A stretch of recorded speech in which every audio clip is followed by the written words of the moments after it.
Nah, Nabi Muhammad disanjung oleh Allah. Disanjung oleh Allah, dan yang disanjung bukan sekedar syariat.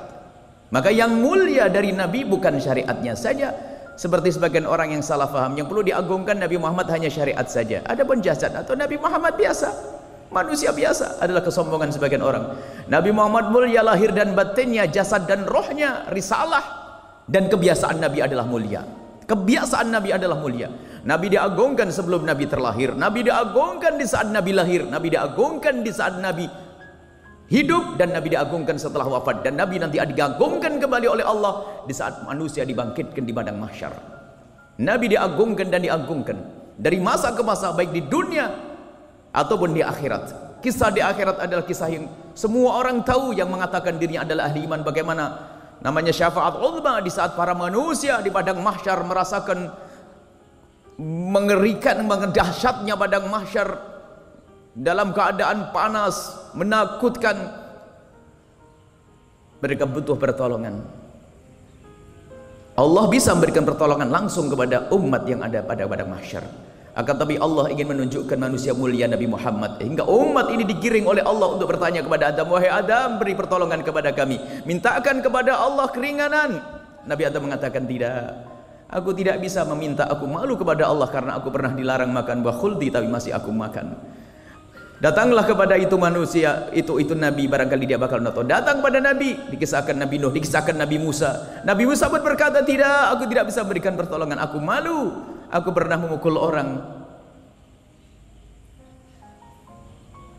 Kemudian Nabi Musa menunjuk, datanglah kepada Nabi Isa. Nabi Isa pun mengatakan, aku tidak bisa. Datanglah kepada itu Nabi akhir zaman, barangkali dia bisa memberikan pertolongan kepadamu. Sehingga manusia padang mahsyar dengan syafaat uzma ini dirasakan bukan oleh ahli iman saja. Semua di padang mahsyar merasakan itu semua untuk menunjukkan kalau Nabi Muhammad agung. Sehingga semuanya berbondong-bondong kepada Nabi sallallahu alaihi wasallam. Datang kepada Rasulullah sallallahu alaihi wasallam dan bertanya, Rasulullah, wahai Nabi akhir zaman, berikan kepada kami syafaatmu, pertolongan kepadamu. Kemudian Nabi Muhammad lihat keadaan umat seperti itu, Nabi melakukan sujud, dan di saat Nabi sujud diseru oleh Allah, irfa ra'sak was'al tu'ta wasfa'tu syafa', angkat kepalamu, kau minta apa saja akan dikasih. Berikan pertolongan kepada hambamu, kepada umatmu, berikan umat manusia semuanya, berikan pertolongan kepada umat yang ada di padang mahsyar. Kemudian Nabi Muhammad mengangkat kepalanya, dan setelah itu orang di padang mahsyar merasakan sesuatu yang berbeda. Dan ini dirasakan oleh semua, namanya syafaat uzma. Adapun untuk umat Nabi Muhammad, untuk anda semuanya akan mendapatkan syafaat khusus nanti. Ini syafaat uzma. Allah ingin menunjukkan bahasanya ini loh Nabi istimewa. Sehingga semua umat dari zaman Nabi Adam sampai akhir zaman melihat keagungan Nabi Muhammad sallallahu alaihi wasallam. Padahal Allah bisa saja memberikan pertolongan secara langsung, keadaan mahsyar diredahkan langsung bisa, akan tapi Allah ingin menunjukkan agungnya Nabi Muhammad sallallahu alaihi wasallam.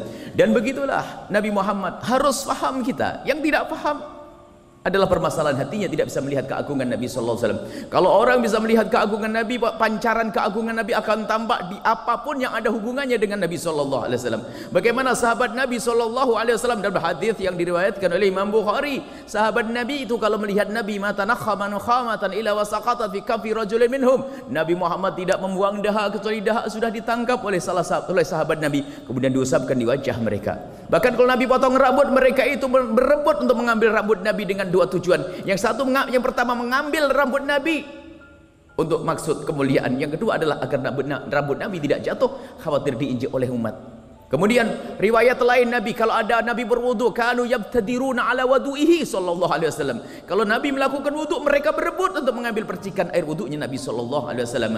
Sampai orang kafir waktu itu melihat sahabat Nabi seperti itu mengatakan, ini sahabat Nabi Muhammad, sahabat Muhammad ini luar biasa. Ma ra'aitu ahadan yuhibbu ahadan ka hubbi ashabi Muhammadin Muhammada. Sungguh aku tidak pernah melihat orang mencintai seseorang seperti sahabat Nabi Muhammad mencintai Muhammad. Luar biasa kecintaannya.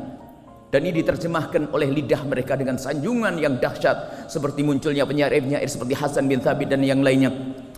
Diterjemahkan dalam perilaku seperti sahabat Abu Bakar As-Siddiq yang membela Nabi di saat perang waktu menuju hijrah. Bagaimana keadaan Sayyidina Abu Bakar As-Siddiq, begitu cintanya kepada Rasulullah sehingga Sayyidina Abu Bakar di saat mengikuti Rasulullah waktu hijrah Perjalanan Abu Bakar, Sayyidina Abu Bakar itu unik. Sesaat ada di depan Sayyidina Rasulullah, sesaat di kanan, sesaat di kiri, sesaat di belakang. Sampai Rasulullah bingung, "Hai Abu Bakar, apa-apaan kau ini? Kenapa sesaat kamu ada di depanku, kemudian tiba-tiba kamu berpindah ke belakangku, kemudian kamu berpindah ke kananku, dan sesaat ada di kiriku, hai Abu Bakar?"